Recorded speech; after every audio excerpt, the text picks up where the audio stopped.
ஆரம்பத்தில் சகோதரர்கள் கூட இயேசுவை நம்பவில்லை. அவர்கள் எப்பொழுதும் இயேசுவை விமர்சித்துக் கொண்டிருந்தார்கள். அவர்கள் எப்பொழுதும் இயேசுவை கேள்வி கேட்டுக் கொண்டிருந்தார்கள். ஆனால் கர்த்தராகிய இயேசு உயிர்த்தெழுந்த உடனேயே அவர்கள் இயேசுவை விசுவாசிக்க நிர்பந்திக்கப்பட்டதாக வரலாறு கூறுகிறது. மேலும் அனைவரும் கடவுளின் முன்னிலையில் வந்தனர். மேலும் இயேசுவின் உயிர்த்தெழுதலுக்கு பிறகு ஜேம்ஸும் இயேசுவை நம்பினார். மேலும் அற்புதமான விஷயம் என்னவென்றால், அவர் ஜெருசலேம் தேவாலயத்தின் பிஷப் ஆனார். ஆம், ஜெருசலேமில் உள்ள ஆரம்பகால தேவாலயத்தின் பிஷப் பீட்டர் அல்லது ஜான் அல்லது வேறு எந்த சீடர்களும் அல்ல. ஓ, ஆச்சரியப்படும் விதமாக இயேசுவின் ஒன்றுவிட்ட சகோதரர் ஜேம்ஸ் ஜெருசலேம் தேவாலயத்தின் பிஷப் ஆனார். இயேசு சொன்னது போல் முதலில் கடைசியாகிறது, கடைசியாக முதல்வராகிறது.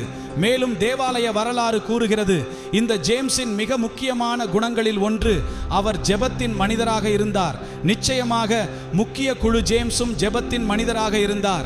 மேலும் இந்த ஜேம்ஸும் ஜெபத்தின் மனிதரே. எனவே சர்ச் பிதாக்கள் இந்த இரு ஜேம்ஸையும் அழைத்த சமயங்களில் ஒட்டக மண்டியிட்டவர்கள் எப்பொழுதும் மண்டியிட்டு ஜெபித்து ஜெபத்தில் மண்டியிட்டு ஜெபித்தார்கள்.